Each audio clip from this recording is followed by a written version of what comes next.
Centre बहुत बड़े बड़े वायदे करे इलेक्शन से पहले। प्राइम मिनिस्टर साहब बोले काला धन जाके हम 3 महीने में ला लेंगे। काला धन किधर से गया, क्या गया?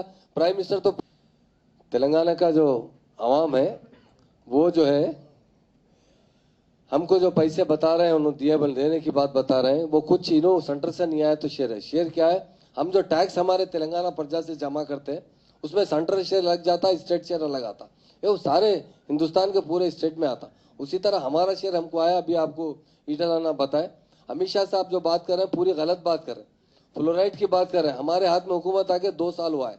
2 साल में सीएम साहब कृष्णा से पानी सप्लाई करने के लिए बहुत तेजी से काम कर रहे हैं।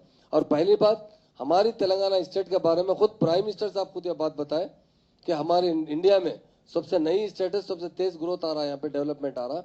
हमारे पास आसरा स्कीम जो है आज 33 लाख लोगों को आसरा स्कीम दे रहे हैं। पहले क्या मिलता था?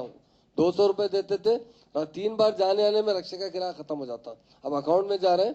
कितने स्कीम हमारे गवर्नमेंट में आने, तेलंगाना बनने से पहले बहुत लोग बहुत बात बताए, पर आज इंडिया में नंबर 1 स्टेट की तरह डेवलपमेंट आ रहा है तो सिर्फ तेलंगाना स्टेट में आ रहा है। सेंटर बहुत बड़े बड़े वायदे करे इलेक्शन से पहले। प्राइम मिनिस्टर साहब बोले काला धन जाके हम 3 महीने में ला लेंगे। काला धन किधर से गया, क्या गया? प्राइम मिनिस्टर तो पूरा वर्ल्ड के टूर करते जा रहे हैं। जो प्राइम मिनिस्टर अभी जैसा हमारे रिटर्न ना बताए, जो चाय की बंडी छोटे काम से काम करे, कभी जाके गाँव में किसी क्या, हमारे तेलंगाना में भी आके कभी कोई गाँव में दौरा करे, गाँव में लोगों की क्या हालत है? वो तो फॉरेन कंट्रीज के दौरे कर रहे हैं। और हमारी अच्छी स्टेट खुद उन्होंने तारीफ करने के बाद अमित शाह हम पे क्रिटिसाइज कर रहे हैं। अमित शाह से हमको कोई, हमारे पास इतना बड़ा ड्राट 2 साल से कंटिन्यू ड्राट है। हम 3,000 करोड़ के लिए हम डिमांड रखे। कई बार मैं जाकर आया, हमारे दूसरे मिनिस्टर पोचाराम साहब जाके आए, हम बार बार गिड़ा के उनसे बोले कि हमारी नई स्टेट है, कुछ सपोर्ट करो, तो वो 3,000 करोड़ में सिर्फ 700 करोड़ सपोर्ट करें। हम कई बार बोलने के बावजूद भी, तो हमें कोई सेंट्रल से कोई स्पेशल मदद नहीं मिली किसी तरीके से। वो लोग हमको कोई स्कीम्स के लिए पैसा नहीं दिए। ये जो बात कर रहे हैं, जो बताएगा, ये टैक्स शेयर है। ये सारे हिंदुस्तान के स्टेट में टैक्स शेयर आता है, वो टैक्स शेयर हमारे पास है। टैक्स हमारी तेलंगाना की आवाम दी तो टैक्स है, कोई सेंट्रल गवर्नमेंट से कोई किस्म की मदद नहीं मिली। और अमित शाह नलगुंडे में आके सूर्यापेट में बहुत बड़े बड़े बातें करे, मुझे बहुत दुख हो रहा है। अब तक कहाँ चले गए थे? दुख हो रहा तो हमारे पास तो 2 साल हुआ, जहां ऐलान कर रहा था हम भिजाते भाई 10,000 करोड़, 20,000 करोड़, 50,000 करोड़।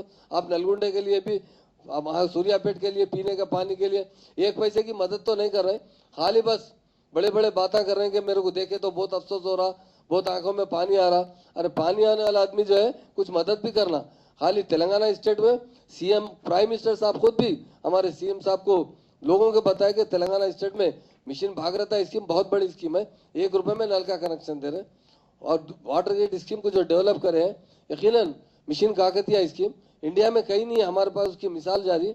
और ये स्टेट इतना अच्छा डेवलप हो रहा, ये पॉलिटिकल बात है। और बीजेपी, कोई बीजेपी आने के बाद एक भी स्कीम हमारे हिंदुस्तान में ऐसी राइज नहीं हुई जिसकी वजह से हम प्राइम मिनिस्टर को अप्रिशिएट कर सके। कोई एक स्कीम भी ऐसी, प्राइम मिनिस्टर साहब भी आगे 2 साल हुआ, मैं 2 साल में समझता हूँ 50 कंट्रीज का दौरा करें, मगर हमारे गरीबों के लिए कुछ नहीं हुआ। अमित शाह जो भी बात बता रहे हम उसका बहुत मजम्मत करते। वो हमारी स्टेट में आके उल्टे पुल्टे बात करके जा रहे हैं, हमको ना कभी मदद करे ना हमारे साथ मिलके चले। हम तो पहले तो हमको आईएएस ऑफिसर अलॉट नहीं करे। असम्बली में खुद जब बीजेपी एमएलए बात कर रहे थे तो हमारे हरीश राव साहब क्या बोले, हमको कुछ भी मदद दीजिए, हाथ जोड़ के हम पहले हमको आईएएस ऑफिसर दीजिए हमारी हुकूमत चलाने के लिए। हमें उतना भी सहायता नहीं दिए और आज आके बोलते हम 90,000 करोड़ से ज्यादा दिए। ये सब गलत बात है और हम उनके बातों पर जबरदस्त एहतजाज भी करते हैं। वो एक पार्टी के प्रेसिडेंट है, अगर आगे दूसरे स्टेटों में डिस्टर्ब करके बड़े बड़े बात, गलत सलत बात बोलने पे आदमी करे तो डेफिनेट बोलना चाहिए। हम दुनिया का लटके हम, मैं खुद 2 बार गया, हमारे प्राइम मिनिस्टर साहब को हमारे सीएम साहब भी रिक्वेस्ट किए कि हमारे पास 50% से ज्यादा ड्राट है, आप कुछ तो जीतिए। उसके बाद वायदा करने के बाद हमारे चीफ मिनिस्टर आने के बाद 1 पैसा भी हमको रिलीज नहीं करे। खाली गलत बात करे तो, एक बड़ा आदमी गलत बात करे तो बहुत उसको सेवा नहीं देता। हम उनका बहुत मजम्मत करते हैं और उनसे हम रिक्वेस्ट भी करते हैं कि जो फैक्ट है वो बताइए, लोगों को गुमराह मत कीजिए।